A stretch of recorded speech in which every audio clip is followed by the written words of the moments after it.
Muy buenos días, les saluda Mario Hernández Sandoval.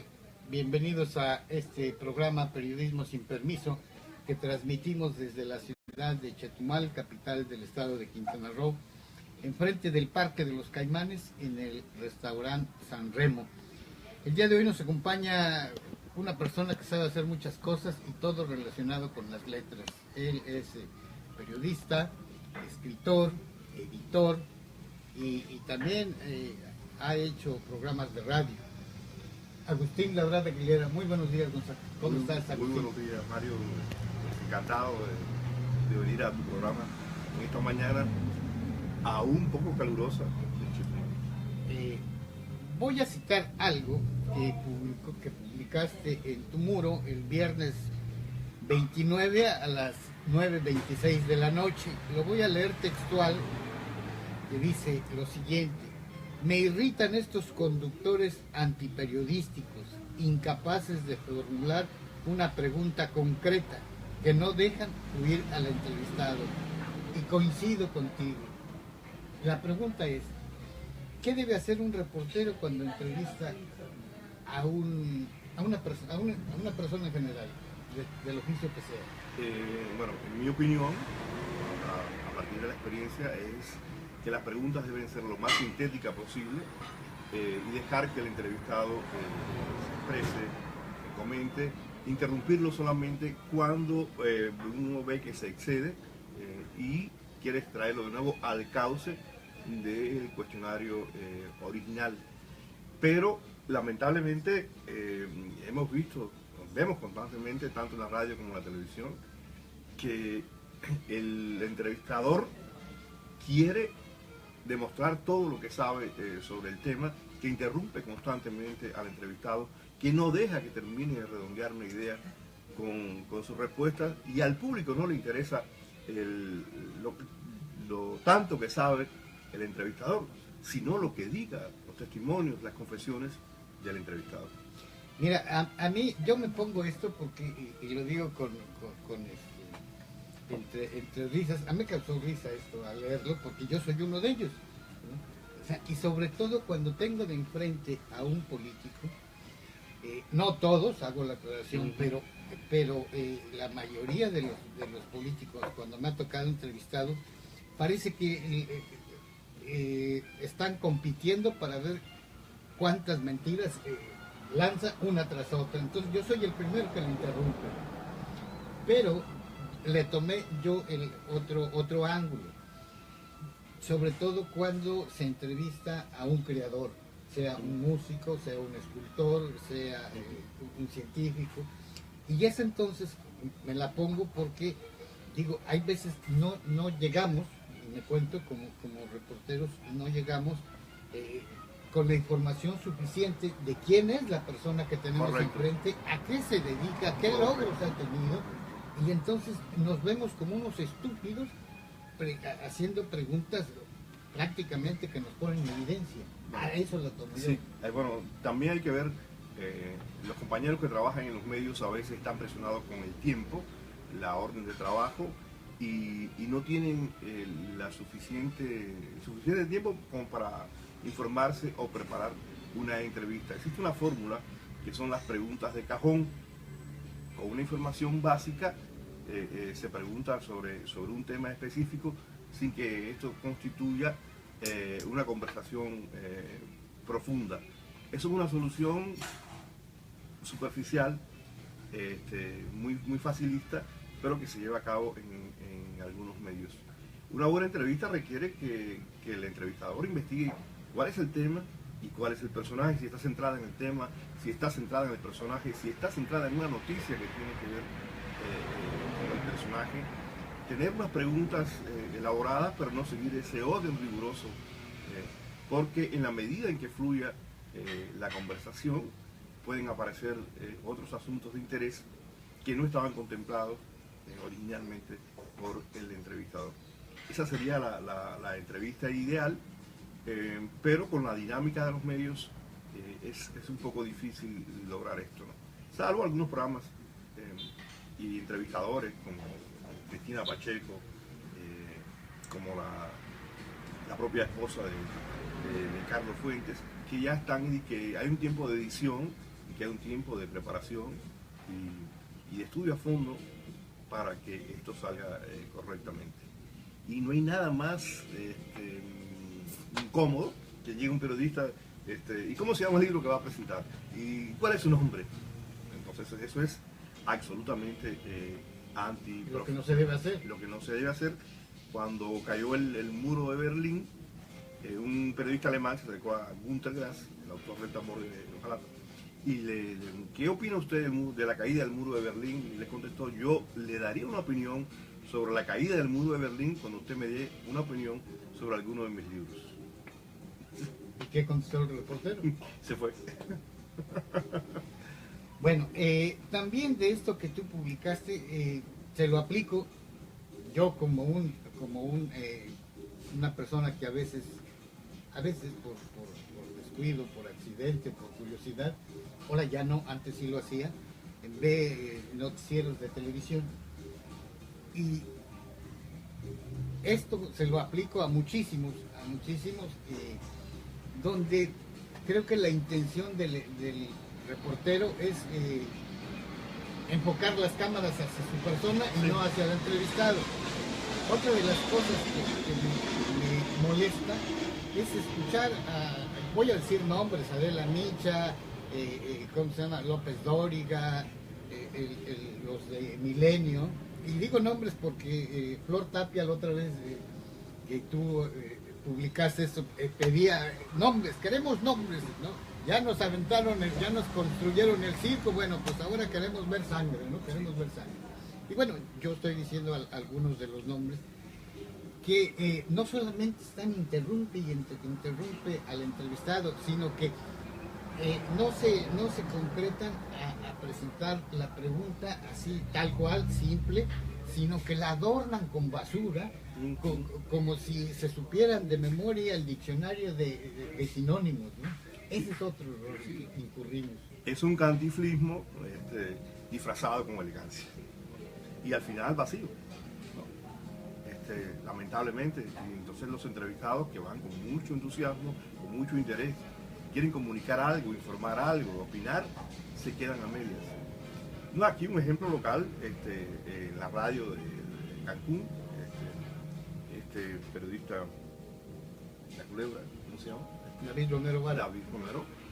Yo escuché algunas de las entrevistas que él hizo y eran un verdadero desastre.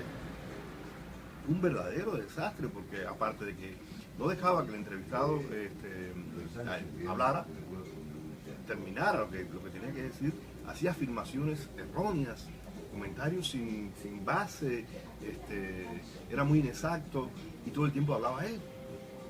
La mayor parte del tiempo hablaba él. Entonces aquello terminaba siendo la antientrevista. Ahora, si nos concretamos a analizar este tema en cuanto a que el periodista o el periodismo en los canales, en los espacios tradicionales como es la televisión abierta o la radio abierta, pues el reloj lo tienen en los talones, ¿no? Los va correteando, pero ahora ya tenemos internet. Sí, hay menos presión de tiempo, ¿no? Y hay un espacio que queda ahí para el que lo quiera ver. Yo creo que esto es muy positivo porque estamos atiborrados de información, entonces uno puede ya elegir lo que le guste. Pero de cualquier manera, aunque el tiempo sea ceñido, hay maneras de hacer preguntas muy concretas y parar cuando hace falta y en poco tiempo o en poco espacio, en el caso de los medios impresos, lograr una entrevista redonda, aunque el tamaño o la extensión no sean grandes. Ahora, yo se los presenté como escritor. Pues usted me preguntará, bueno, ¿qué libros ha publicado? Bueno, mejor que nos diga Lucía. ¿Qué libros has publicado? Hablemos, libros de poesía, poemario. 3 libros de poesía. La soledad que hizo Relámpago. La que publicaste en Cuba. Sí, bueno, se hizo ahora una reedición en Cancún. Adoro ese poemario. Este libro es para ti, ¿no? Muchas gracias. ¿Te lo voy a mostrar? El original fue publicado en Holguín, Donde yo nací. en Cuba. ¿Y qué otros? Los otros dos títulos. Viajero del Asombro, que tiene 3 ediciones, dos acá en México y una en Cuba, y La Vasta Lejanía, que tiene 2 ediciones, una en Cuba y una en México también, en poesía, en otros libros, de otros géneros. Ahora, usted no lo está viendo, pero aquí tenemos un asistente de lujo que se llama Eric León, es el titular del espacio La Casa del Jabonero, Quintana Roo, y la otra vez se le da la crónica, y yo me atreví a sugerirle que leyera un libro que es tuyo, que para mí me encanta, que se llama Más se perdió en la guerra, y en particular hay uno que el puro título, ya con eso me mataste, ¿no? Colosio, que estás en los cielos. Luis Donaldo, que está haciendo Luis Donaldo, que estás en los cielos. ¿Ese es un libro de periodismo o es crónica literaria? Se podría encasillar en lo que se llama nuevo periodismo, que es esta corriente que, aunque existía desde antes, la inauguran formalmente los periodistas norteamericanos en la década de 60, que es abordar fenómenos de la realidad, pero con un lenguaje, un ¿Pero enfoque. Capote será uno de ellos? Sí, bueno, a partir de la salida de A Sangre Fría en 1964, Tom Wolfe, que era el vocero de este movimiento, da esa fecha como el inicio del nuevo periodismo, aunque ya había antecedentes. Un antecedente mexicano es Martín Luis Guzmán, el libro se llama El Águila y la Serpiente. Y el agua envenenada. Que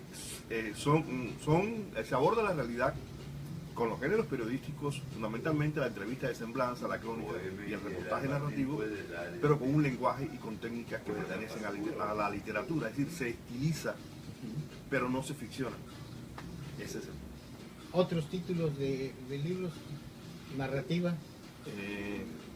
No he publicado libros de narrativa, tengo una novela inédita, tengo un libro de relatos inéditos, y los demás han sido en este rubro del periodismo cultural. Palabra de la Frontera, Un Paseo por el Paraíso, que es un conjunto de entrevistas con escritores de México y de Cuba. Tú estuviste en la presentación, recuerdo, ahí en el Congreso del Estado. Hay otro libro, este se llama 6 Caminos, que también es para ti, aprovecho de hacerlo aquí bien público, que es un conjunto de entrevistas también con pintores, músicos y escritores. Hay otro que no tengo ejemplar, que darte, que se llama Ellas están de paso, que son entrevistas también con mujeres artistas, pero solo con mujeres, porque cuando sale el libro Un Paseo por el Paraíso me di cuenta de un machismo inconsciente, ¿no? Después que ya sale el libro y todo, digo, oye, pues son hombres, esto no está bien.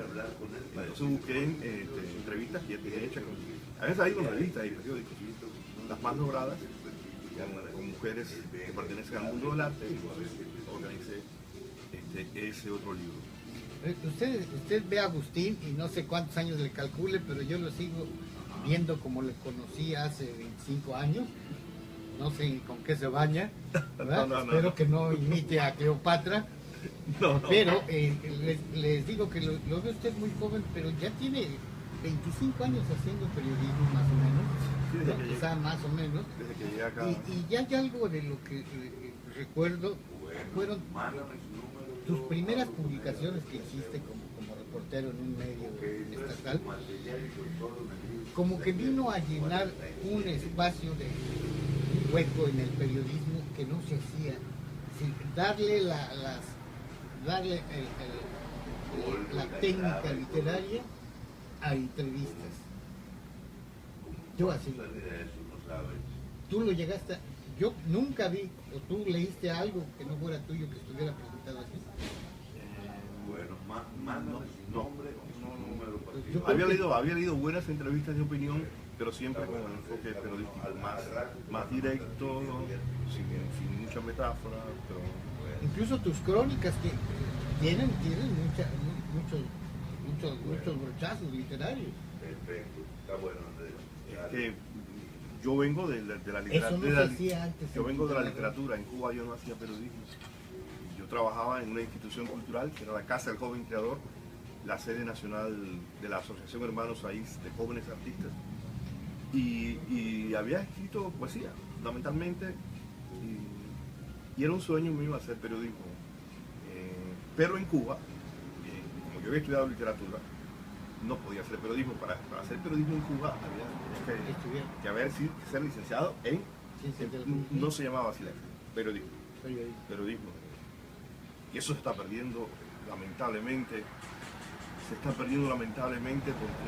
en la actualidad cualquiera se cree periodista y aprovechan estas redes sociales y llenan una cantidad de disparates y de horrores ortográficos los muros de Facebook y páginas completas, creyendo que se hace periodismo porque tienen una cámara, porque tienen un espacio para publicar. Y se está perdiendo el trabajo tradicional del periodismo serio, ¿no? El manejo de los géneros y del lenguaje y de la investigación. También la persona que usted está viendo aquí como invitado, Agustín Labrada Aguilera, si de casualidad usted le llegó a leer, a tener en sus manos una revista que tenía una alta calidad en cuanto a lenguaje, se llamaba Riondo. Bueno, él era el editor. Y hasta que Borges... Otra fechoría más de Roberto Borges. ¿Qué le hizo? No, pues había unos convenios de publicidad y las eliminó. Entonces la revista desapareció definitivamente. Después de 11 años está circulando, donde colaboraban personas del Estado, del país y del mundo. La cultura en México, hablo en términos de país, o en Quintana Roo, sigue siendo vista como un tema de relleno en la acción gubernamental, en los programas, o se le considera un arte. No, yo pienso que no solo en Quintana Roo, en el mundo. En el mundo. Es decir, en Cuba no creo, en la URSS no creo, en Estados Unidos, en Chile, en Argentina. Sí, también hay.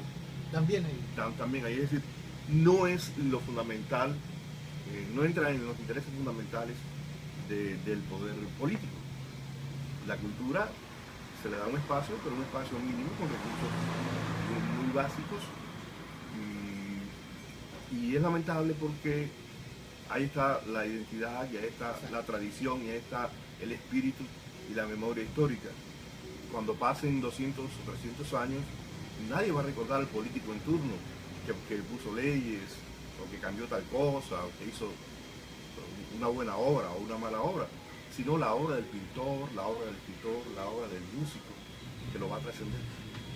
Ahora, también Agustín Labrada Aguilera era el cerebro, el obrero, que organizaba el concurso internacional de poesía Nicolás Guillén, que también murió, ¿no? También murió.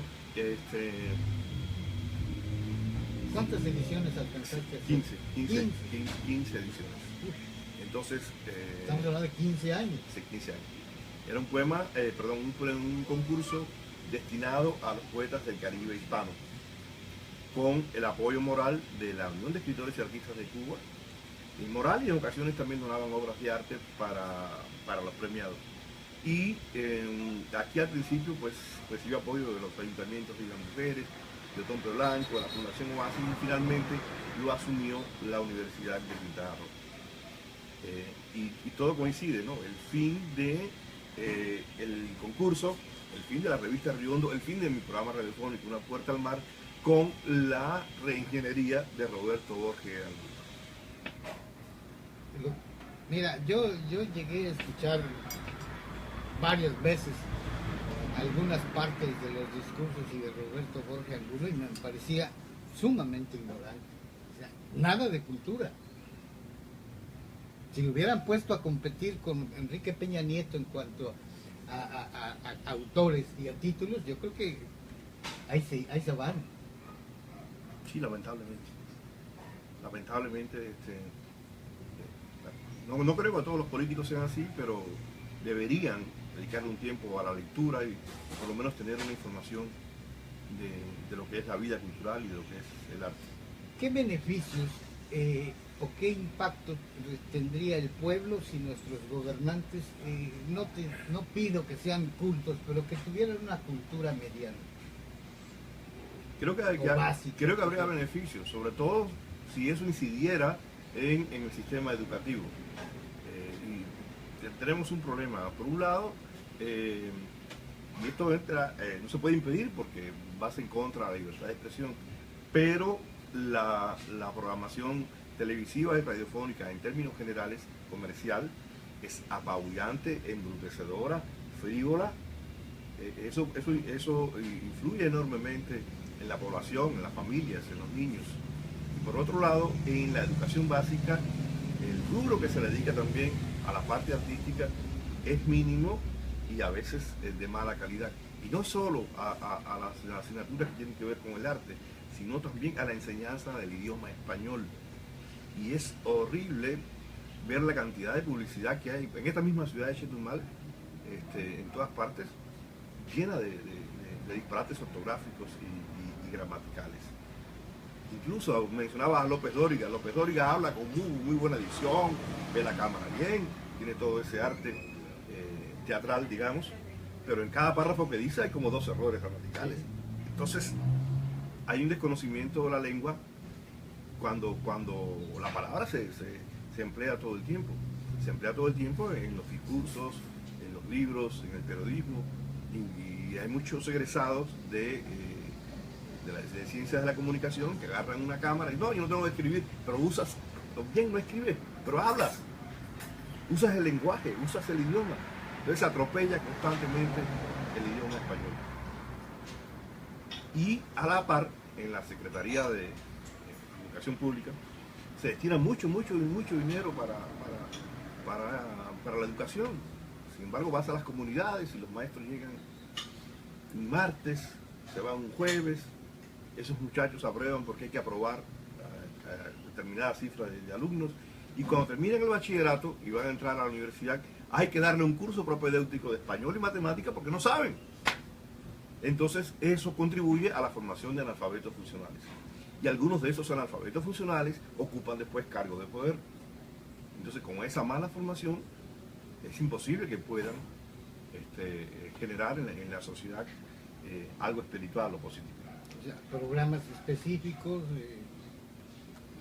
Entonces, estamos en ese conflicto. Ahora, de los libros que has publicado, ya sea de poesía o de periodismo, a ti en lo particular, ¿cuál te ha dejado mayor satisfacción? Pues más se perdió en la guerra. ¿Sí? ¿Por qué? Porque conocí de cerca a algunos de los personajes que están retratados ahí.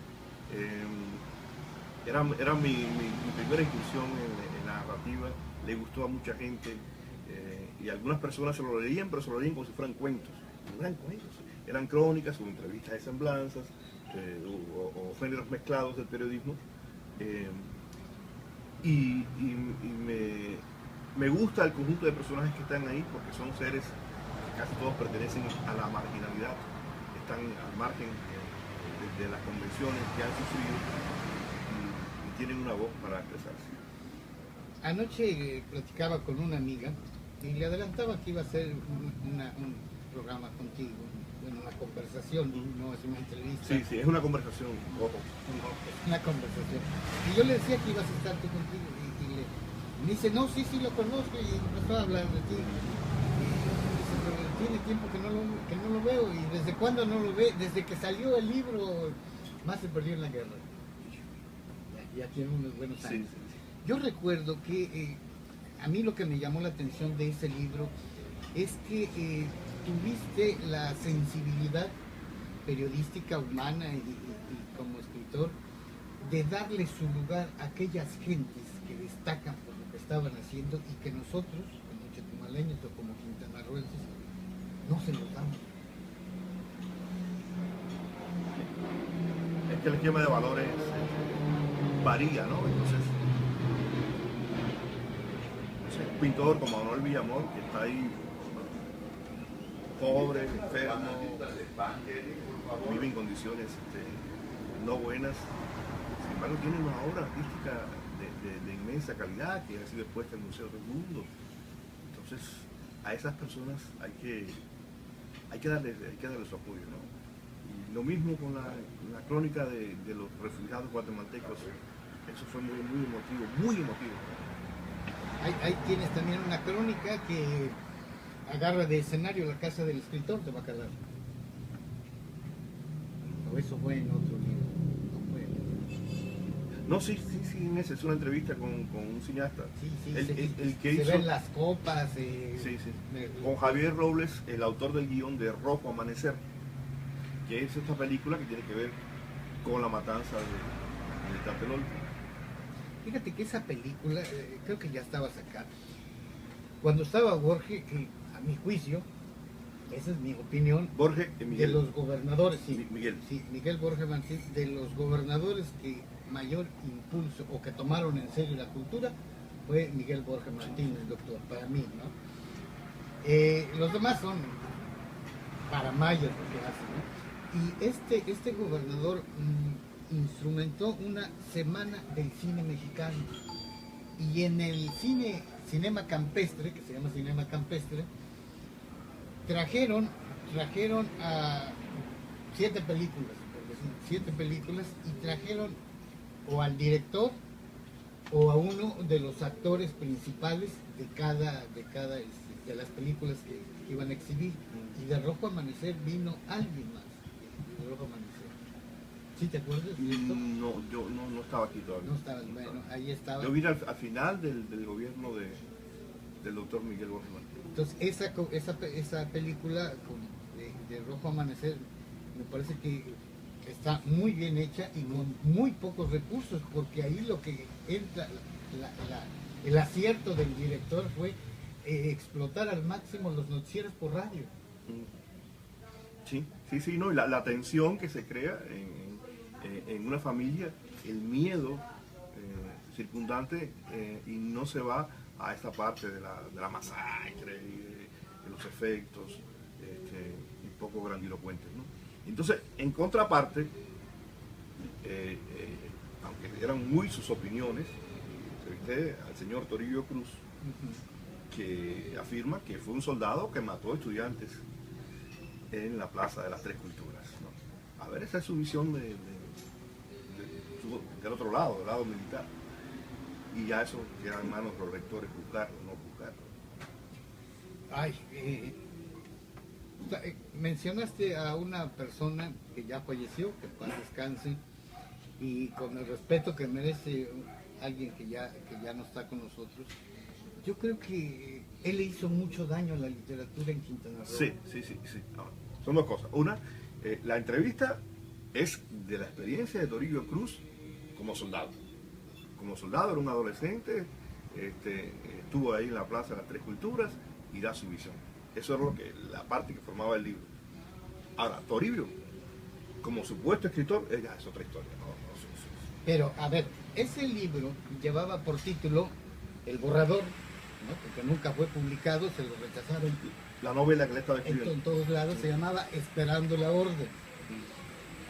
A mí Toribio, como a ti también, me dio una copia para que diera mi opinión, y me pareció un libro falso, pretencioso y falso. Bueno, yo creo que él no tenía el oficio, ni la capacidad, ni la experiencia, ni la cantidad de lectura. Ni la humildad.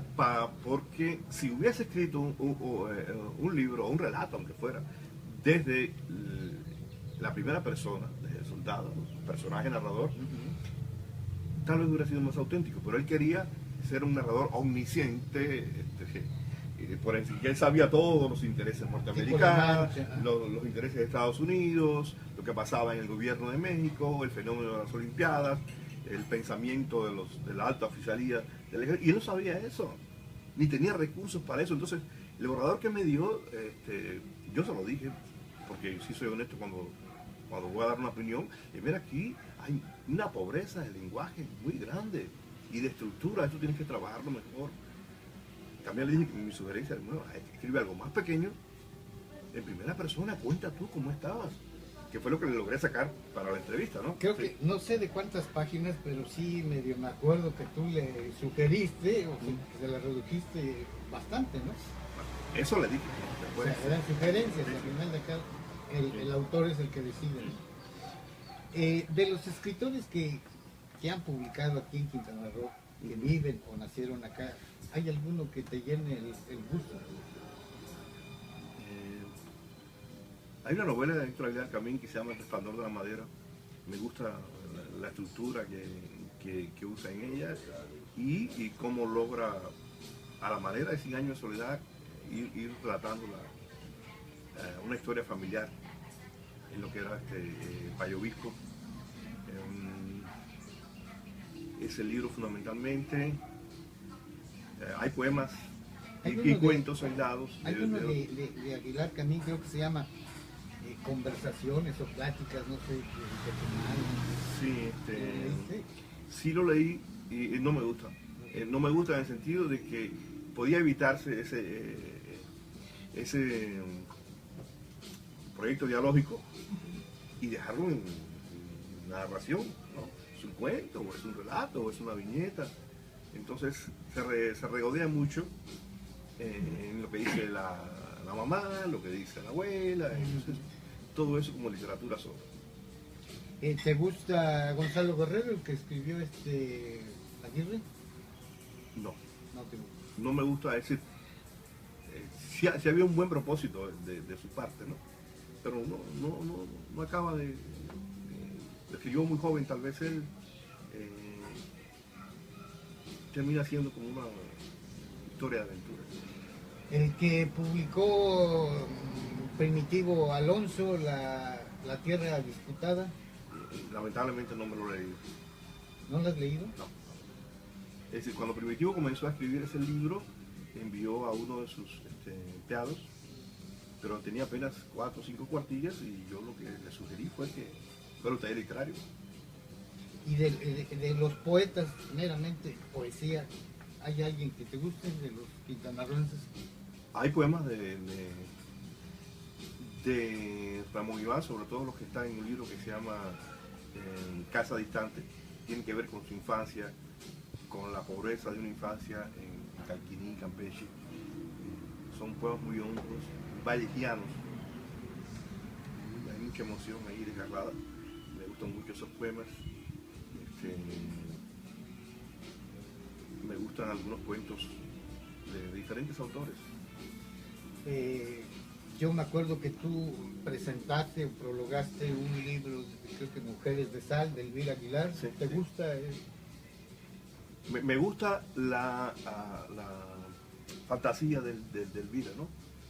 De abordar los fenómenos de la cotidianidad con cierta magia. De alguna manera se inscribe dentro del realismo mágico. Yo creo que esta Elvira Aguilar fue si no es que una de las primeras escritoras que como tal apareció, ¿no? Sí, sí, sí. Irrumpe así con... Sí, con- sí, sí, ya no estoy hablando de la no, calidad. sino ya ha publicado como varios escritora. libros y como escritora, Sí, mujer escritora. Sí, mujer sí, escritora, sí, ajá. sí, sí. ¿Y qué te parece el original poemario Los Cantos de Duramar? El original, De Antonio Miranda Leal. el original que se llama Duramar nada más, No, eran Los Cantos de Duramar, ¿no? Ah, no, Duramar. que publicó la Universidad Nacional Autónoma Sí, de México. Duramar. Ese primer libro de Antonio Leal, a mí me encanta. Me encanta. Es para conservarlo, Para ¿no? conservarlo, un lenguaje limpio, novedoso para su tiempo. Son poemas que no pasan de moda, que pueden leerse aquí, en Alemania, en China, 5 siglos atrás, 5 siglos después, y tienen ese aire de eternidad. Ahora, te voy a hacer una pregunta porque sé que tienes la autoridad de oficio para contestarla. ¿Qué debe hacer alguien que tiene inclinaciones para escribir o que incluso ya tiene algo publicado y no sabe qué hacer con ello o anda buscando quién se lo lee y le dé una opinión? Bueno, primero ser autorriguroso, autocrítico, es difícil eso. autocrítico y no conformarse con lo primero que sale. Como pasa, por ejemplo, algunas personas que se meten a talleres de artes visuales, en 2 semanas aprenden a hacer un trazo y al mes ya quieren exponer. Entonces, es un logro para ellos haber aprendido eso, pero lo confrontas con el público y con la tradición y no se quedan en un papel de aficionados. Hay algunos talleres que podrían funcionar, ¿no? En mi experiencia en Cuba sí funcionaban porque había mucha sinceridad a la hora de valorar, ¿no? Leyes un texto, bueno, yo pienso esto, sin imposición, eran ideas y tú llevabas todas esas ideas, las valorabas, aplicabas unas, otras no. Sería bueno que alguien con experiencia y tiempo y voluntad pudiera echarle una mirada, no sé, bueno, yo opino esto y lo otro y lo otro. Eso en cuanto a la depuración del texto. Ahora, para que salga publicado, pues no hay un montón de concursos literarios. Una forma de publicar y de paso ganar algo de dinero es ganar un concurso. Hay quienes, y yo soy uno de ellos, es nocivo escribir para concursos. Es diferente a que ya tengas algo escrito y lo mandes claro. A que de manera exprofesa. Sí. Pero hay gente que se especializa en eso. Sí, los hay. Y ganan 10, 12 concursos. Sí. Y al final de la jornada no hay mucha calidad. No están... ¿Qué nos puedes decir? Bueno, ya nos hablaste de estos 2 libros. Tú también eres el autor de un himno de una universidad de acá de Quintana Roo, ¿no? Hubo una convocatoria. Entonces me llegó, eso fue en el año 2000. Y yo llamé a mi amigo Raúl Cabrera, que es músico, y le dije, oye Raúl, mira, hay una convocatoria, a lo mejor te interesa. Pero yo no estaba pensando en escribir en hacer la letra. Él es músico, él toca la guitarra. Y entonces me dijo, no, haz la letra. Y bueno, yo la hice y se presentó se grabó una versión con los alumnos de la Escuela Estatal de Música, ahí en su casa. Se presentaron 10 trabajos y premiaron el nuestro, y es el himno de la Universidad de Quintana Roo. Yo ahora lo veo y digo, bueno, si yo hubiese tenido más tiempo, porque solo hice así muy rápido, mejorado. Claro. Hace 2 o 3 días platicaba vía telefónica con la doctora Serrana Garmendia de Montevideo, Uruguay, y hablábamos de escribir. A ella le gusta leer, pero estamos hablando de libros, de autores.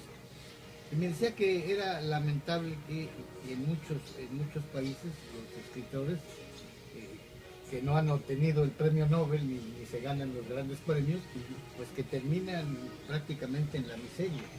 Yo te pregunto a ti, tú tienes 7, 9 libros, me dices. ¿Te ha dejado beneficios económicos? Muy poco. ¿Se venden tus libros o se regalan? Algunos se regalan, otros se venden, pero eso no repercute significativamente en la economía. Un escritor vive de otro trabajo. ¿En tu caso de qué vives? De otro trabajo que hace y puede obtener alguna ganancia, con una beca, con un premio, con derechos de autor que puedan pagar alguna editorial, alguna revista, algo así, que no siempre no es frecuente, y como eso no es constante, hay que hacer otras cosas, ¿no? Yo trabajo en el área de... Tú con tu salario de periodista has subsidiado tu carrera de escritor, ¿es así? No, pero no he pagado edición ninguna, ¿no? Yo no he pagado dinero para que se impriman los libros, pero he hecho esto en mi tiempo extra, es decir, después de cubrir los rituales de la sobrevivencia, ¿no? Sí, he escrito y no puedo dejar de escribir. Los rituales, creo que pues ya nos adelantaste el título que le voy a poner a esta conversación, ¿no? El ritual de la sobrevivencia del escritor.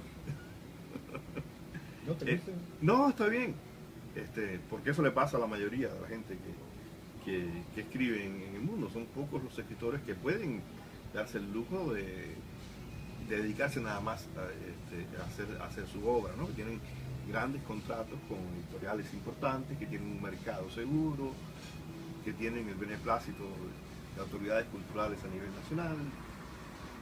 Entonces, Fíjate que a mí me, perdón, a mí me llama la atención en México y en Quintana Roo, pues lo veo más cerca, que los creadores, sean músicos, sean escritores, sean escultores, sean músicos, no tienen la conducción de las instituciones, de los organismos encargados de desarrollar cultura. había un proyecto de la escritora Elvira Aguilar, que se le presentó al Congreso del Estado años atrás, de que se hiciera una evaluaón con jurados externos de aquellos artistas. Jurado externo, no los diputados. No, jurados. O sea, que ellos convocasen. No. A ver. El Congreso tendría que aprobar esa propuesta de Elvira. Jurados externos me refiero a artistas o maestros o críticos allende las fronteras de Quintana Roo. Entonces, evaluar la trayectoria, la calidad, los aportes de artistas de diferentes manifestaciones y otorgarle a esas personas una especie de beca de por vida para que puedan seguir creando y que no se vean ante los obstáculos que presenta porque alguien se enferma y no tiene que pagar, o las pensiones de los hijos, los alimentos, el coche que se descompone, en fin. No prosperó. Lamentablemente, pero era una buena idea. Qué lástima, porque en realidad vemos que quien le gusta la literatura tiene que subsidiarla con los ingresos que le permite otra actividad, Sí. ya sea el periodismo, el comercio, Sí. cualquier cosa, ¿no? Sí, hay escritores que tienen oficios disímiles, ¿no? Y se gastan millones de pesos en disque apoyo a la cultura, que no lo vemos. El beneficio no se ve en los creadores. Sí. Bueno, es muy parcial. Salvo una élite que son una mafia que es muy parcial. tiene años en Está el Sistema Nacional de Creadores, están las becas estatales, pero le corresponde a unos poquitos durante un tiempo muy limitado con un ingreso X. Pero fíjate que hasta en eso afecta, porque llegan las convocatorias de Conaculta, por ejemplo, que destina un determinado número de becas para los estados, ¿no? No sé bajo qué criterios, pero dice, a ver, para Quintana Roo tengo, por decir algo, 10. Y entonces aquí pasa publican, pegan la convocatoria y entonces van los que atienden esa invitación, entregan sus proyectos y cae en manos de gente que no tiene nada que ver con la cultura. Y ellos son los que se encargan de decir, este sí, este no. He ahí la desgracia. Puede ser, es muy subjetivo todo esto. No, no es subjetividad y puedo decir nombres directos. Y cómo Iván Suárez Camal y Javier España se han apoderado de esas becas. Digo nombres, a Flor Tapia que le gusta que le dé nombres. Eso yo así lo veo, no es subjetividad. No, me refiero a que primero las convocatorias papel, uno ya que eso es casi obsoleto, uno se puede meter en las páginas de la Secretaría de Cultura Nacional o del Instituto Nacional de Bellas Artes o de las convocatorias de concursos ORG, de premios literarios ORG, y tener la información. Lo subjetivo es quiénes son los jurados que otorgan esto, ¿no? ¿Quién los nombra? ¿Con qué criterios? Y eso me recuerda a jurados de certámenes periodísticos en Quintana Roo que se los daban a gente que si habían leído 2 libros en su vida era mucho. Es que en el arte no se puede ser, ni en el periodismo tampoco, democrático. No se puede ser democrático. Pero no puedes nombrar a alguien que no sabe nada del tema. Exactamente. Por eso digo, no se puede ser democrático. Hay que ser jerárquico y elegir a lo mejor, tanto en los jurados como en los premiados. Bueno, eso debería ser. Hay tantas cosas Eso debería ser. Hay tantas cosas que deben ser que no son. que no se aplican. Y eso tiene un impacto negativo en aquellas gentes que se dedican a ello, ¿no? Porque no encuentran un espacio para publicar, no encuentran un incentivo económico. El problema es cuando se toma una mala decisión y se promueve algo que no tiene el valor verdadero que se dice que tiene, influye negativamente en la comunidad. Y en el propio escritor, porque hablando de escritores. ¿no? Ya sea un libro, ya sea una exposición de artes visuales, un concierto, y que todo sea elogio. El que no sabe, el que no sabe que está abajo piensa que eso es lo máximo, ese es su referente. Entonces hay una gran responsabilidad o irresponsabilidad en quienes promueven obras que no lo merecen o que se redimensionan más allá de sus alcances estéticos. Y eso es fatal. Los medios de comunicación tienen mucha responsabilidad en este sentido, ¿no? Porque de la misma manera que si alguien escribe o habla ante las cámaras incorrectamente, el espectador piensa que eso es lo correcto. Entonces hay una deformación. De la misma manera que se promueve una obra, entre comillas, artística, que no lo es, el otro piensa que eso es lo correcto. Entonces se sigue en un nivel muy bajo de recepción. Es una cadena de daños. Se pervierte la entidad que hace eso. Se pervierte el creador que se presta a eso.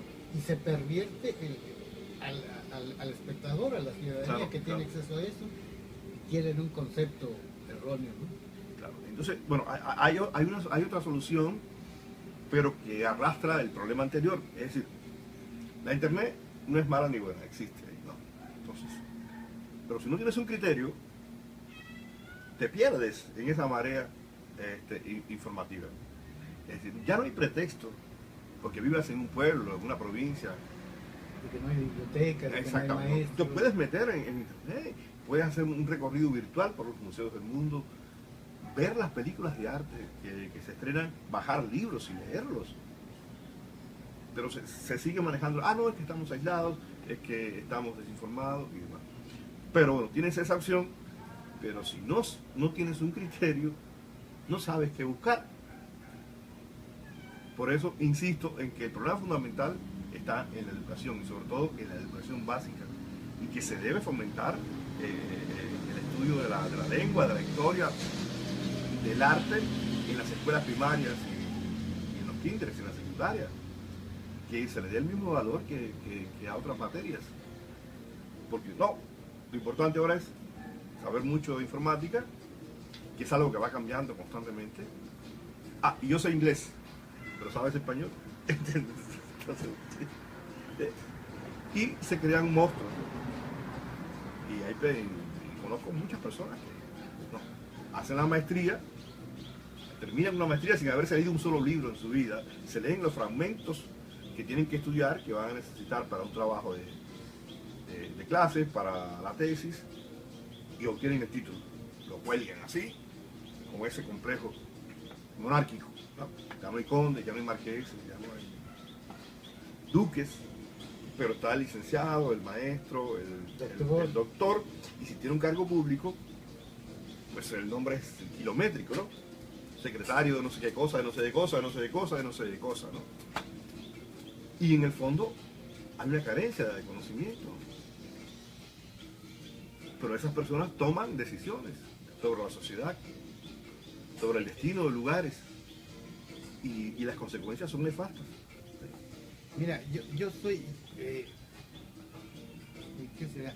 Ya cansado, a veces ya ni siquiera los veo, pero ya se ha vuelto un lugar común ver licenciados, maestros en ciencias o doctores, que ves cómo lo que escriben y cómo hablan, y a mí me dan ganas de irle a reclamar a la universidad, a la institución que le otorgó esos títulos. ¿Cómo es posible que le hayan otorgado si ni siquiera, hablando en México, no sabe escribir su idioma ni hablarlo? Correcto. Así es. O sea, es una grosería inmensa. Así es. Y el ejemplo está el presidente de México, Enrique Peña Nieto. Sí, sí. Bueno, el presidente de México ha tenido varias experiencias donde ha demostrado falta de información. La Universidad Su Panamericana. su desconocimiento de la cultura, ¿no? Y cosas tan elementales como confundir el nombre de un país o de un estado, ¿no? Da la impresión de que ahí venden títulos, ¿no? Son Sí. universidades privadas, ¿no? Pues no sé. No tengo la información exacta al respecto, pero sí, esto es un llamado de atención para tratar de que cada uno ponga de su parte para que las cosas sean mejores, sean un poco más responsables, un poco más ocupados. El asunto este de la cultura artística no solamente compete a los artistas, sino a todo el mundo. ¿Qué les cuesta leer un libro, ver una buena película de arte, ir a una exposición, tener un poco de sensibilidad para que la vida sea más linda y fluya y haya realmente un porvenir? ¿De qué vale entonces tanta sangre derramada en la guerra de independencia, en la Revolución Mexicana? Reforma. Se hace la Revolución Mexicana para cambiar lo que estaba mal, toda la herencia que venía negativa de la colonia. Entonces surge una nueva clase social que el periodista polaco Ryszard Kapuscinski llama la burguesía burocrática. Entonces, Conoce bien. se supone que las personas que son elegidas por votación o ocupan un cargo son servidores públicos, que están para servir al público, no para vanagloriarse en redes sociales con esos títulos larguísimos, y no sé qué cosa, y no resolver los problemas. Entonces tiene que haber más cercanía entre los funcionarios públicos y la comunidad, y la gente que los llevó a que ocupen esos cargos con sus salarios respectivos, con sus honores, y esto también está en las ceremonias, ¿no? Estas ceremonias ridículas, decimonónicas, Las ceremonias cívicas. donde Que dicen que hay cultura. se destina casi media hora en mencionar: aquí está el coronel no sé quién, el licenciado no sé qué, el papa de no sé qué cosa, y entonces y llegó fulano, el no sé qué, como el entonces la actividad dura 5 minutos y la presentación dura media hora, cuando debe ser más preciso el asunto, ¿no?